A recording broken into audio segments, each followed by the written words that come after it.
Fala aí, galerinha! Então vamos para mais uma aula. Hoje vamos falar sobre a nomenclatura dos compostos inorgânicos, que é uma parte muito importante da química, que é a parte onde a gente dá um nome às substâncias, a gente classifica as substâncias e a gente conhece a forma que dá um nome.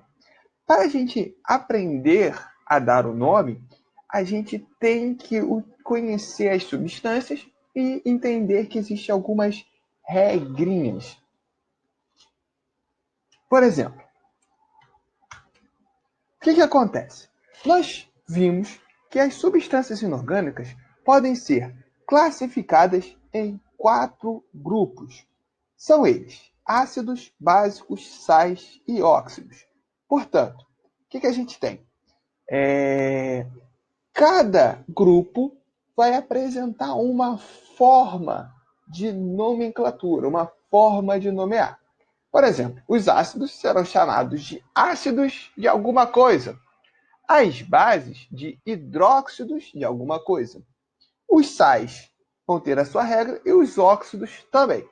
Então vamos começar pelos ácidos, substâncias que a gente já falou. Os ácidos, eles podem ser classificados em 2 grupos. Os hidrácidos, que são aqueles que não possuem oxigênio em sua fórmula, e os oxiácidos, aqueles que apresentam o oxigênio. E aí o que vai acontecer? De acordo com isso, nós vamos ter 2 formas de nomear. Os hidrácidos é bem simples.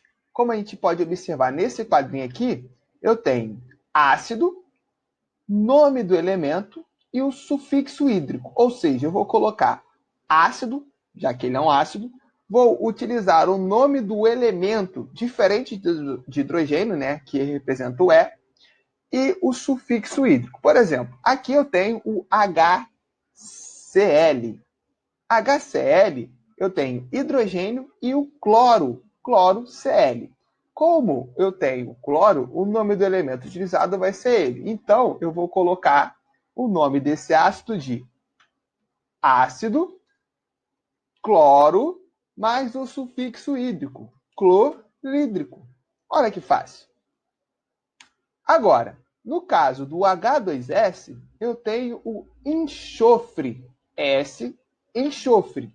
Então, eu não vou chamar de enxofídrico nesse caso. Por quê? Quando eu tenho essa questão do S, eu utilizo o nome de latim. Né? O S faz referência ao enxofre em latim, que é sulfúrium.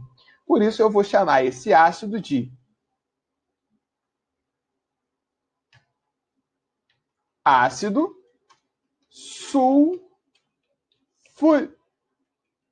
sulfídrico.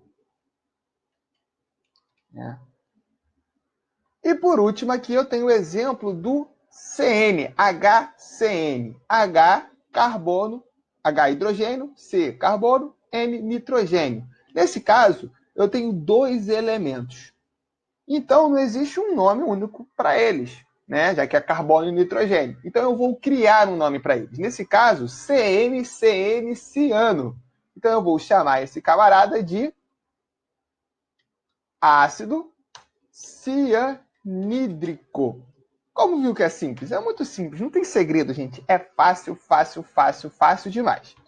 E aí, continuando, nós temos os oxiácidos. E aí é um pouquinho mais complicado. Por quê? De acordo com a quantidade de oxigênios, eu posso ter ácidos diferentes com o mesmo elemento. Então, eu posso ter até 4 tipos de oxiácidos com um mesmo elemento químico. Ou cloro, enxofre, nitrogênio, o que for. E aí, eu tenho que ter 4 nomes diferentes para eles. Nesse caso, eu vou ter que fazer uma regra baseada no cálculo da carga do elemento central, que é, no caso, por exemplo, o S aqui. O que vai acontecer? De acordo com o valor da carga, eu tenho uma regra de nome.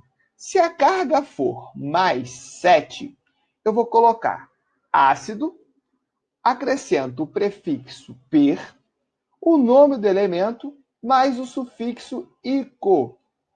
Se a carga for mais 5 ou mais 6, eu não tenho prefixo. Eu vou colocar apenas o nome do elemento mais ICO. Mais 3 e mais 4, eu vou colocar o nome do elemento e o sufixo oso. E se for mais 1, mais 2, eu vou colocar IPO, o nome do elemento e o sufixo oso. Vamos ver aqui como funciona. Para eu calcular a carga, eu tenho que saber o seguinte.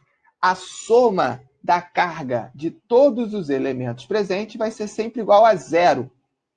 E aí eu vou somar eles. E que o hidrogênio tem sempre a carga mais 1, e o oxigênio, nesses casos, sempre a carga menos 2. Esses valores eu vou substituir. Do elemento central, que é o caso do enxofre, eu não sei. E o que eu não sei, eu chamo de X. Então vamos lá. H2SO4. Isso significa que eu tenho 2 hidrogênios. Esse 2 aqui é referência ao hidrogênio. 1 enxofre, já que não tem número embaixo, eu tenho 1. 1 vezes S é S. E 4 oxigênios. Perceberam? Pega o númerozinho do lado e coloca o elemento antes. 2 vezes H. Como eu não tenho, 1 vezes S, 4 vezes O. Somo tudo igual a zero e vou substituir o valor da carga. Então aqui, 2 hidrogênios ficou 2 mais 1. O enxofre, eu não sei, X. 4 oxigênios, 4 vezes menos 2, igual a zero. Resolvendo essa continha aqui, eu vou ter mais 2 mais X menos 8 igual a zero. X vai ser igual a X menos 6 igual a zero. O X vai ser igual a mais 6. Sabendo que o X é mais 6, eu vou utilizar essa regra aqui. E aí eu vou chamar o ácido de ácido sulfúrico. Ácido sulfúrico.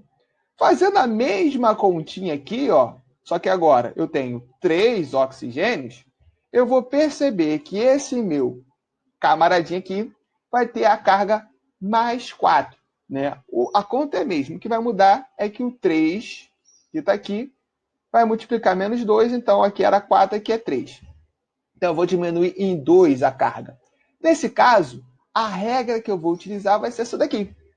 E aí, eu vou ter que, então, esse meu camarada é o ácido... Desculpa aí, peraí. Ácido sulfur mais oso. Sulfuroso. Beleza? Tranquilo. Aqui, HClO4. Mudou o elemento. Não tenho mais enxofre, né? Não tem agora o cloro. Mas sempre eu vou ter hidrogênio e oxigênio. A conta é a mesma. Os valores de carga também.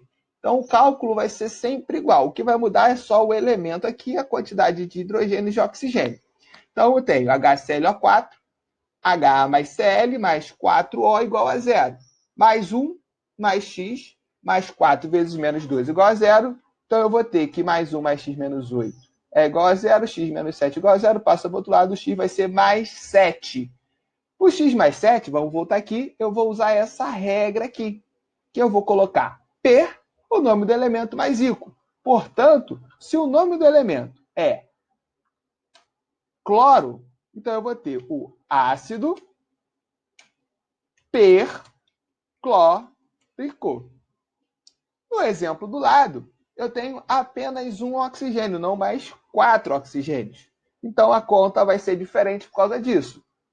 Vai ficar HClO igual a zero, mais 1 mais X menos 2 igual a zero. O X vai ser igual a mais 1. Resolvi a conta aqui rapidinho, fácil, fácil, fácil.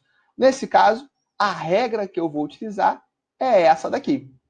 Então, o que eu vou ter? Que o HClO vai ser o ácido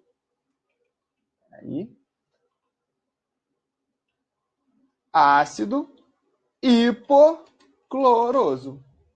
Viu como é simples? Tá? Então, você calculou a carga, você vai ter ali. Falando um pouquinho fora da nomenclatura, a gente tem que falar sobre a questão das forças dos ácidos. Já ouviu muito falar que ácido causa queimadura, mas não é todo ácido que causa queimadura, ou que vai causar uma queimadura muito grande. Isso depende da força do ácido, né? Que tem a ver com o seu grau de ionização, que é quantas partículas de H+ vão ser formadas. Então, por exemplo, eu tenho HCl aqui. Então, eu vou ter, vamos supor, 100 HCls. Se 92 dos Hs viram H+, eu tenho ácido forte. Por exemplo, aqui no caso do HCl. Agora, se for H2CO3, que é água com gás, um ácido fraco, a quantidade de H+ formada vai ser bem menor, 0,18%. Então, a gente tem essa questão da força. Para pontos de classificação de ácido forte, ácido fraco, é bem simples. Tá? Os hidrácidos fortes vão ser aqueles apenas de halogênio. Halogênio, vamos aqui rapidinho. Vamos aqui. Halogênios, aqui eu tenho a tabela periódica, como vocês podem ver. Halogênios vão ser esses elementos aqui, da família 17. Tá? Então, ó, tá até aqui mais claro agora. Flúor, cloro, bromo, iodo, astato, tenecine. Sendo que tenecine é um elemento artificial, o astato é o elemento mais raro na Terra, então a gente vai ter basicamente flúor, cloro, bromo e iodo. Sendo que o flúor vai ser o único desses halogênios que não vão formar ácidos fortes. Então, os ácidos fortes que existem dos hidrácidos são de cloro, bromo e iodo. Beleza? Vamos aqui. Agora, no caso dos oxiácidos, bem diferente. Eu tenho o seguinte, eu tenho que calcular a diferença entre o número de oxigênios e o número de hidrogênios. Quanto maior essa diferença, mais forte é o ácido. Então, se eu pegar lá e for igual a 3, oxigênio menos hidrogênio, for igual a 3, eu vou ter um ácido muito forte. Se der igual a 2, um ácido forte. 1, ácido moderado e 0, ácido fraco. Então, vamos exemplo aqui. H2SO4. 4 menos 2 igual a 2. O ácido é forte. HCl, ó, eu tenho um oxigênio e um hidrogênio. 1 menos 1, 0. O ácido é fraco. Ácido hipocloroso é o que vai formar água sanitária, né? Então, não dá, a gente usa ela. Incomoda, mas não chega a queimar a pele, causar queimaduras, como, por exemplo, se você usar ácido sulfúrico, deixar cair sobre a pele. Beleza? Então, esses foram os